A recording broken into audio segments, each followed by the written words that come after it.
Universal Studios Florida is the OG Universal Orlando park that deserves our undivided attention. That's why this ultimate guide is going to make extra sure that you're prepared for a 2026 visit, providing you with the latest news, the hottest tips, and the most hidden gems in one easy-to-follow video.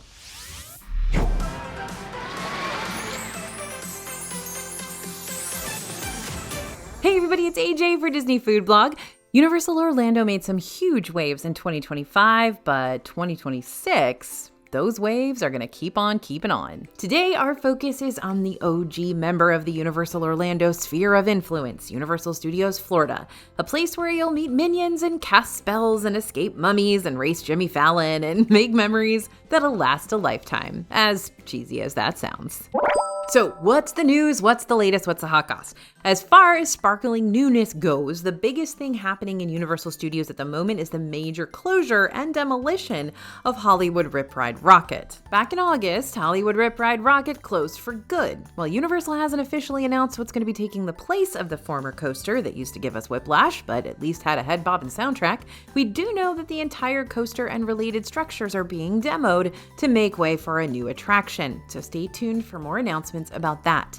If you've never been to Universal Studios Florida before, or it's been a hot minute at least, the newest lands you're going to find here right now are Minion Land, which opened in 2023, and DreamWorks Land in 2024. We'll talk more about each of those later on in the video. Also in 2024, Universal Studios Florida debuted two big shows inside the park. The first was the Mega Movie Parade, the biggest daytime parade for Universal Orlando ever. The parade features references to some of the most iconic movies ever made, with major props like a 16-foot Stay Puft Marshmallow Man, a massive Jurassic World float with a big old Tyrannosaurus Rex, a live marching drum line performing the iconic music from Jaws, and a total of 13 floats and nearly 100 performers, which includes folks dancing and skating and walking on stilts and more. The second show was the nighttime spectacular, Cinesational, a symphonic spectacular. Sorry for the double spectacular there. Just blame Bria because she can take it.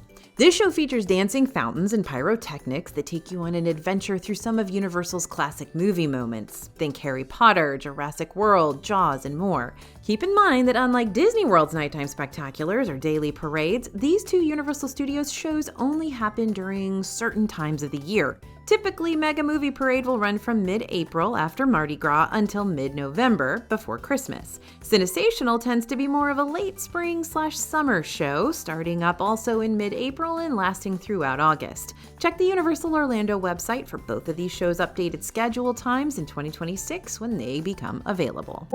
Sometimes I put this style of point at the very end of our Ultimate Guide scripts, but there were a few things I wanted to address right off the bat today that I know y'all have been asking me about in the comments. So is Universal Studios Florida the worst Universal Orlando park? No. Well, I don't know. It all depends on your perspective, really. From my perspective, of course it's the best because this is where E.T. Adventure lives, but I'm not going to go into that now because A, we're going to talk more about my boy E.T. later, and B, once you really get me started on why E.T. Adventure is the superior Universal ride, I might not stop. Now there's an idea, an entire video solely dedicated to my love of E.T. Adventure. Nobody would watch that but me, but that's fine. Wait, what was the question I'm answering again? Oh, right. Is Universal Studios Florida the worst park? This is the OG Universal Orlando park, after all, so it might feel like Islands of Adventure and Epic Universe are more polished in parts. But Universal Studios Florida is trying to keep up by offering a few new things that are more tailored to the younger folks in your group. Universal Studios Florida can also be a fan favorite when it comes to seasonal celebrations and festivals, because you're only going to find the festival scene here. For example, Rock the Universe happens towards the end of January, the 23rd and 24th for this year, which is a Christian rock/music festival. Universal Mardi Gras International Flavors of Carnival will be returning in 2026 from February 7th to April 4th. During this time, you can experience a lively carnival-style extravaganza with parades and street performers, beads tossed into the crowd, live music and entertainment, and lots of different seasonal food booths featuring Cajun classics and New Orleans specialties with a twist. It's really good. Now, of course, Halloween Horror Nights. This is a separately ticketed event that happens in Universal Studios Florida only and takes place after the park closes up for the evening on select nights starting at the end of August and running until the beginning of November. This is the big one for a lot of us, and a key reason why thrill seekers might prefer Universal Studios Florida above all the rest. Expect scares everywhere during this event, from highly immersive in the best/worst way, haunted houses, over-the-top scare zones, horror-themed entertainment, limited-time snacks that I know you'll want to sink your fangs into, and just overall spooky ambiance everywhere you turn. And finally, you've got the holidays in Universal Studios Florida. Islands of Adventure is the keeper of the holiday stuff, but you'll still be able to see that massive Universal holiday parade featuring Macy's wrapping its way around the park. This has larger-than-life balloons, popular characters in Christmas and holiday attire, even a visit from jolly old St. Nicholas during the show's conclusion. Okay, next question. Is Express Pass worth it here? Universal Express Pass is a premium add-on service that helps you bypass the main ride lines in exchange for much shorter queues. It's also pretty pricey. On an average crowd level day in Universal Studios Florida, you're really probably not gonna need an Express Pass. I'm not saying ride lines never get long here, but there's not really one particular ride that people are just scampering to get in line for right at the start of the day. In general, the wait times tend to be fairly manageable, unless you're visiting during peak season time like spring break or the holiday season. That being said, if you're staying at one of Universal's signature hotels that offers up free Express Pass Unlimited for everyone under the hotel reservations, then you're not gonna have to worry about paying extra for Express anyways. You'll just already have them all on hand. That's pretty great.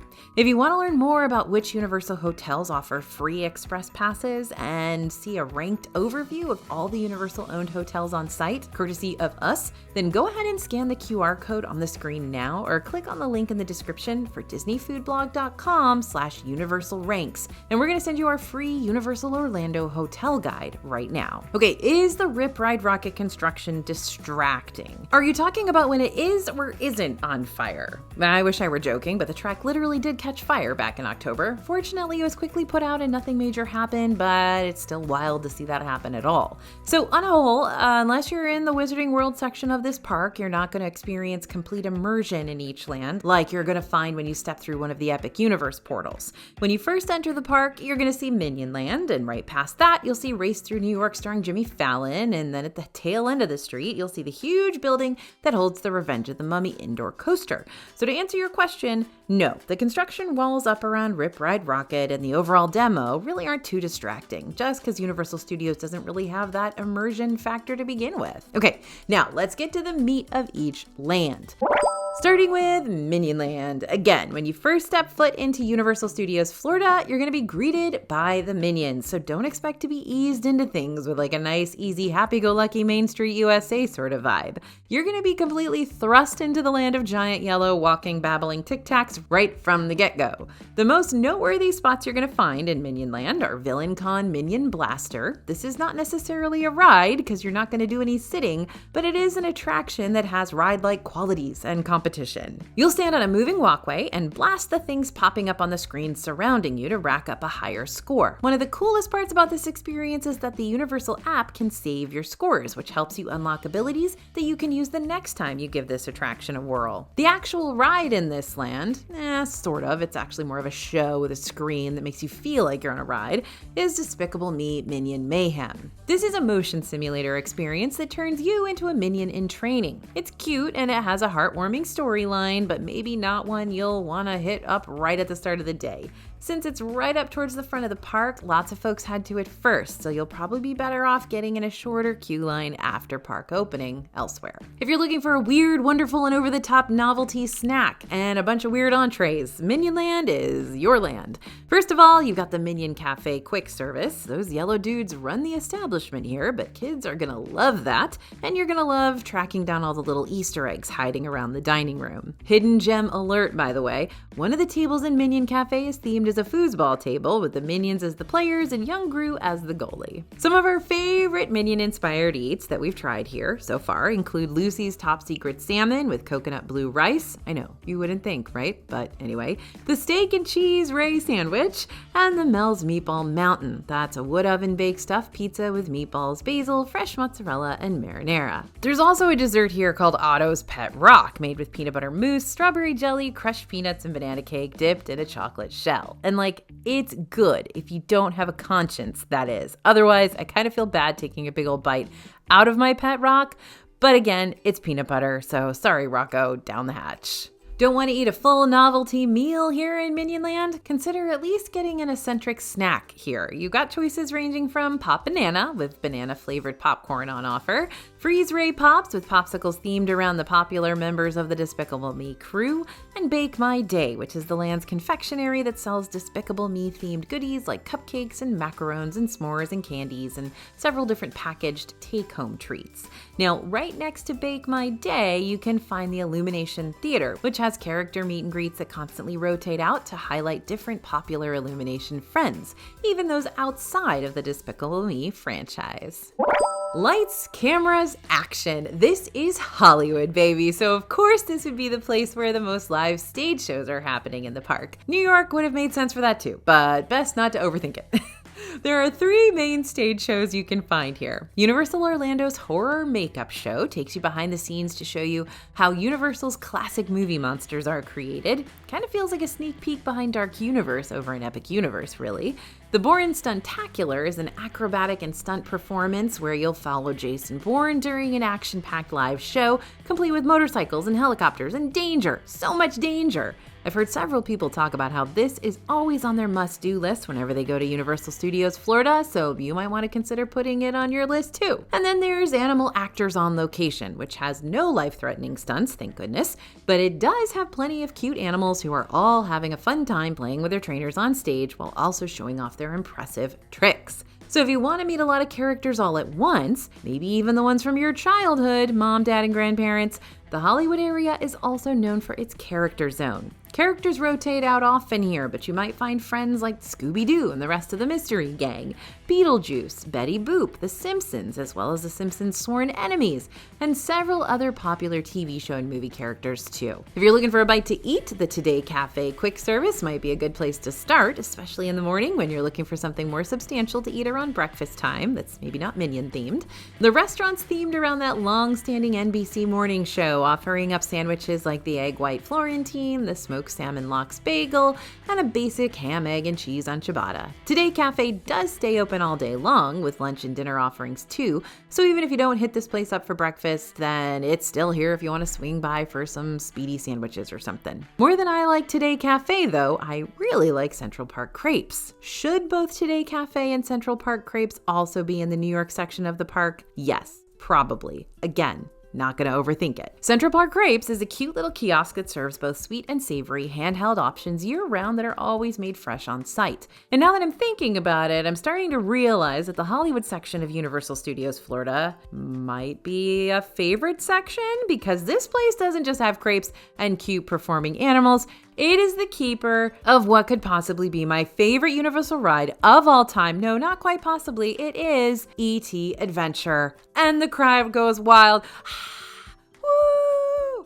Yes, you feel the same way that I do about E.T. E.T. Adventure isn't just another screen ride. This is a slow-going animatronic dark ride where you'll return to E.T.'s home planet to meet all his sweet and slightly unsettling friends and relatives, as well as a whole bunch of little E.T.s. So E.T. will even say goodbye to you personally at the conclusion of this ride when it's working, which isn't often, but maybe it will be when you're there. I don't know. It's very precious.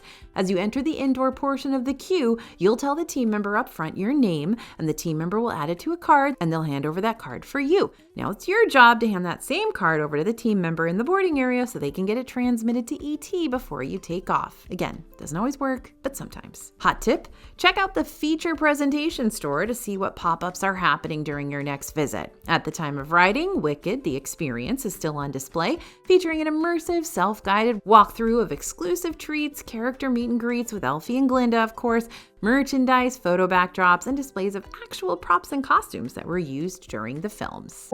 And now we've made it to the newest land in Universal Studios Florida, DreamWorks Land. DreamWorks Land replaced the old Woody Woodpecker's Kid Zone from back in the day with a reimagined kid-friendly space where kids can mingle with popular DreamWorks pals in an ultra-immersive area. While you're bound to see several DreamWorks characters here, especially in the meet and greet department, there are 3 DreamWorks franchises in particular that get the biggest spotlights. The first is Trolls. You know, short, big hair, bigger attitudes. One of them farts glitter, I guess.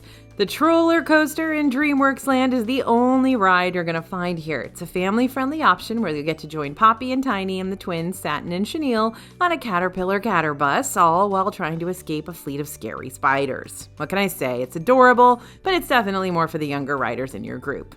After your roller coaster ride, or before, or instead of, you might want to treat yourself over at the Trolls Treats stand, which serves swirly twirly ice cream that resembles that troll updo that those little creatures are so well known for. You got two options to choose from currently. One is the Brozone Berry with Huckleberry soft serve, and the other is Poppylicious Pink with pink lemonade soft serve and flower sprinkles. The second most represented franchise here is Shrek. This thrills my good friend Quincy from All Ears to no end. Inside Shrek's swamp, you'll get to create a swamp symphony by jumping between lily pads and making the choir of frogs ribbit out of tune. Mama Luna Feline Fiesta from the Puss in Boots spin-off series combines digital screens and hundreds of cats to create an interactive experience where you'll use bells and buttons and maracas to play with the cats Puss in Boots had the privilege of living with for a brief period of time. And in Shrek's Swamp for little ogres, kiddos can climb around this not so far away playground and slide down an outhouse slide. Better out than in, I always say. Right outside of Shrek's cottage, you'll be able to meet characters like Shrek, Donkey, and Fiona live and in person. Keep in mind that all three characters are rarely ever out at the same time, but whoever does show up is going to be a hoot and holler. Need a bite to eat and feel brave enough to scavenge for food in the swamp? You can grab a Shrekzel. Yep, that's a Shrek-shaped soft pretzel for you over at Swamp Snacks, which comes with a side of swamp green cheese sauce. Don't stress too much over this slime-looking stuff. The pretzel is just a normal pretzel, and the cheese is just a normal cold plastic cheese dyed green. And then there's a third most represented franchise, Kung Fu Panda. If you're ready to learn some super awesome Kung Fu moves, just like Po learned during Kung Fu Panda, just head over to the Po live show. Your Kung Fu training will continue over at Po's Kung Fu Training Camp, which is another interactive play place where kids can run free in an immersive Kung Fu Panda environment. Might even get sprayed while helping out with the laundry. Hot tip here, for a DreamWorks show that combines all three of these movie characters together, plus some other fan favorites too, check your Universal app to find showtimes for the DreamWorks Imagination Celebration show. This live performance features lots of music and dancing and fun for kids, so get ready to move it.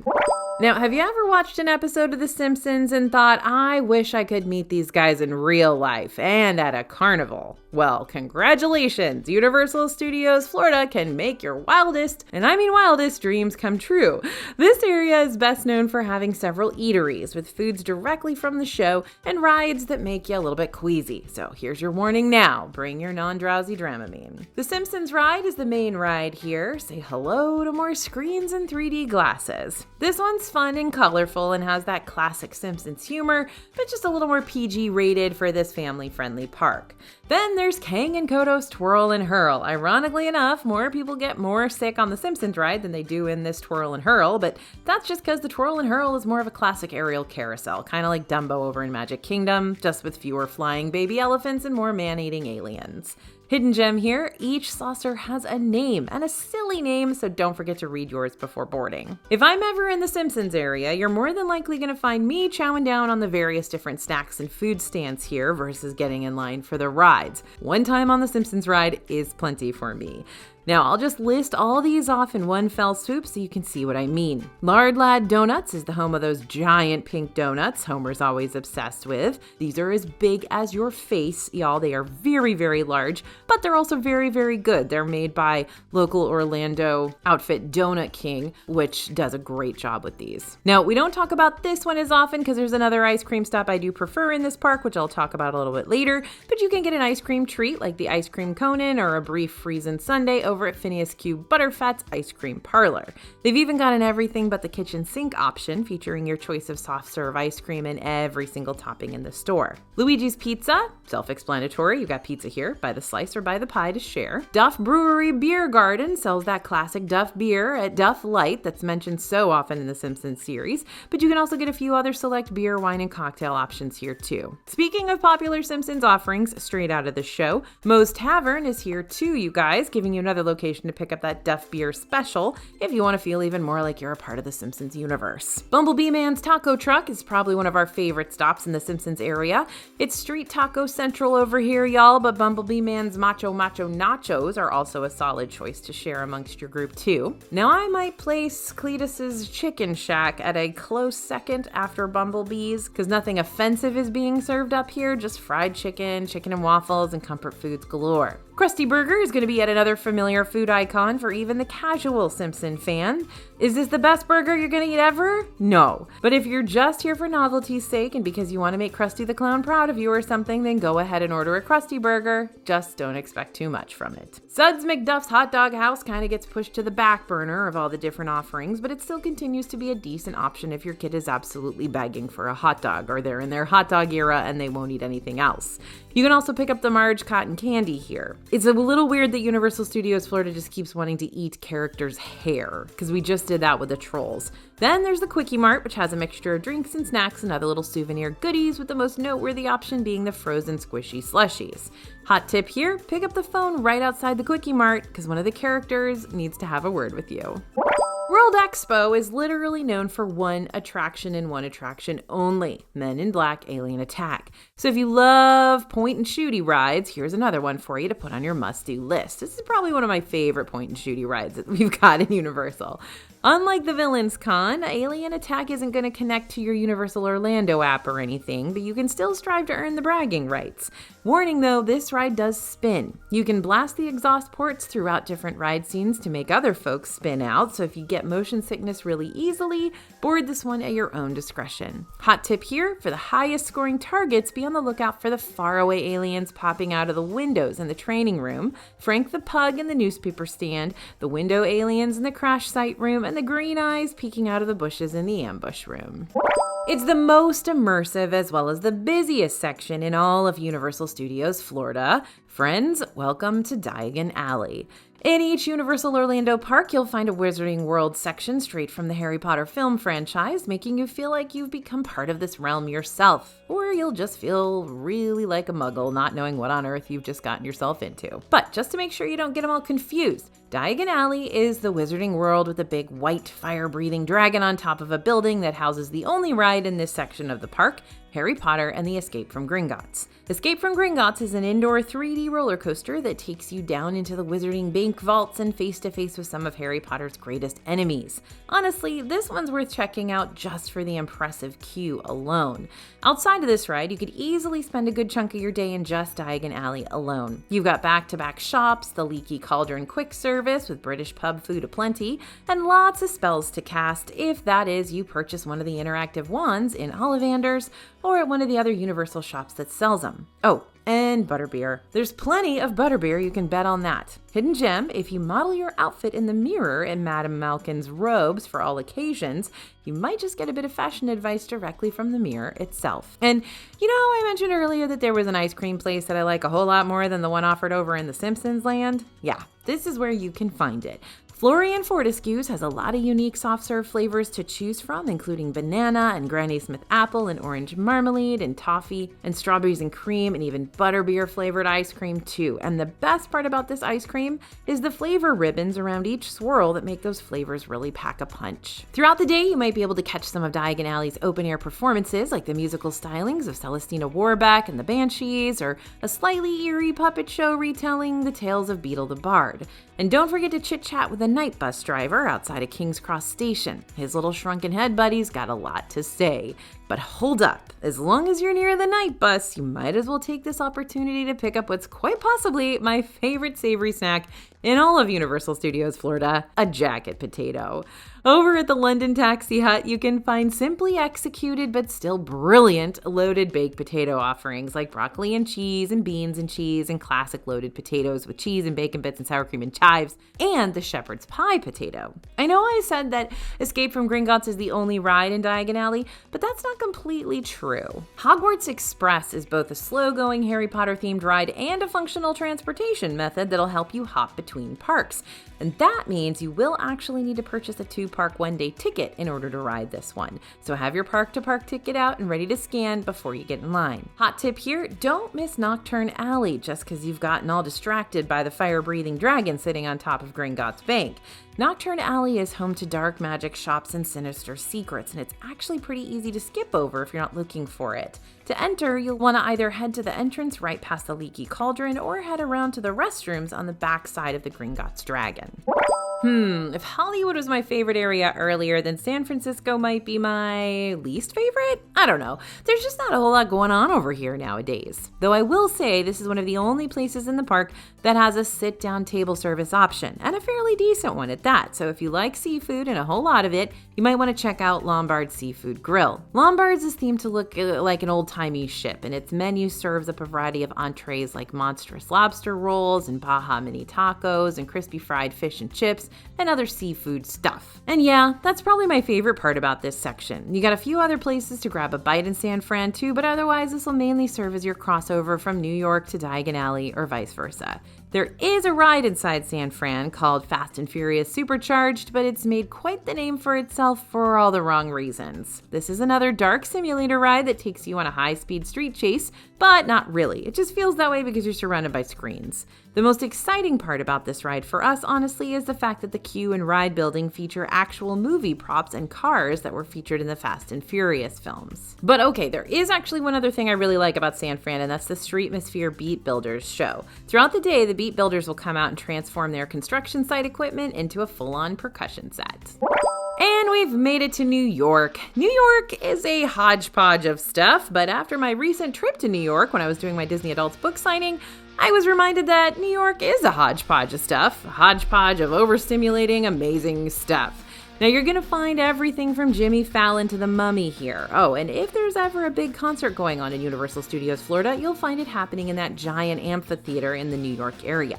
As you enter the park, just walk straight past all the Minions stuff and look to your left. You can't miss it. Again, we've got some screen rides going on in New York. Transformers, the ride 3D, is a most popular option, but what's probably even cooler than the ride itself is the fact that you can often meet full Transformer characters outside the attraction's building several times throughout the day. Race Through New York, starring Jimmy Fallon, is the other less popular screen-based ride. I tend to like coming here just to see the queue and all its little night show exhibits. But perhaps the coolest and spookiest ride in the New York section is the Revenge of the Mummy indoor coaster. Revenge of the Mummy doesn't have any major drops or upside-down spirals, but the music, special effects, and major sharp turns can still make this one intense. Hidden gem, as you make your way through the Revenge of the Mummy queue, take a close look at the Egyptian hieroglyphics on the walls. Many of them spell out real warnings. Best you heed them, or else. Now, I always suggest that if you have a Bria, you take it with you on this ride so that it can warn you when the scary stuff is coming. That's what I always like to do. Now, when it comes to food, this is where the other sit-down restaurant of the park is located. Finnegan's Bar and Grill is a cozy Irish pub that serves beer on tap and comfort food galore. And if you're lucky, you might even get to dine here while there's live music going on. Warning though, Finnegan's Bar and Grill at Universal Studios Florida will be temporarily closed beginning on January 12th and until winter 2026 for renovations.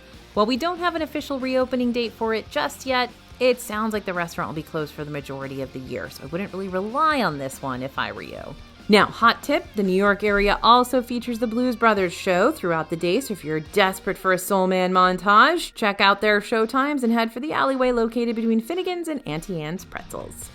Okay, friends. Let me know what questions you still have about going to Universal Orlando in 2026 because I am ready to make some more Universal videos for you, and I hope you're ready to watch them too.